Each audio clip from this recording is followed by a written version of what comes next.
1 Chroniques, chapitre 10. Les Philistins livrèrent bataille à Israël, et les hommes d'Israël prirent la fuite devant les Philistins et tombèrent morts sur la montagne de Gilboa. Les Philistins poursuivirent Saül et ses fils, et tuèrent Jonathan, Abinadab et Malchishua, fils de Saül. L'effort du combat porta sur Saül. Les archers l'atteignirent et le blessèrent. Saül dit alors à celui qui portait ses armes, « Tire ton épée, et transpercement, de peur que ces incirconcis ne viennent me faire subir leurs outrages. » Celui qui portait ses armes ne voulut pas, car il était saisi de crainte.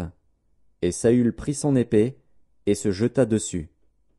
Celui qui portait les armes de Saül, le voyant mort, se jeta aussi sur son épée, et mourut. Ainsi périrent Saül et ses 3 fils, et toute sa maison périt en même temps.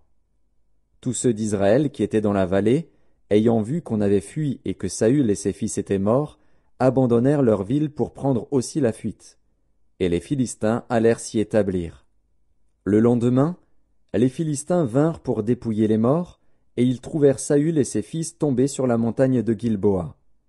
Ils le dépouillèrent, et emportèrent sa tête et ses armes. Puis ils firent annoncer ces bonnes nouvelles par tout le pays des Philistins à leurs idoles et au peuple. Ils mirent les armes de Saül dans la maison de leur Dieu, et ils attachèrent son crâne dans le temple de Dagon. Tout Jabès en Galaad ayant appris tout ce que les Philistins avaient fait à Saül, tous les hommes vaillants se levèrent, prirent le corps de Saül et ceux de ses fils, et les transportèrent à Jabès. Ils enterrèrent leurs os sous le térébinthe, à Jabès, et ils jeûnèrent 7 jours.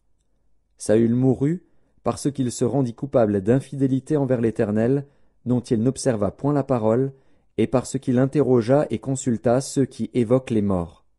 Il ne consulta point l'Éternel.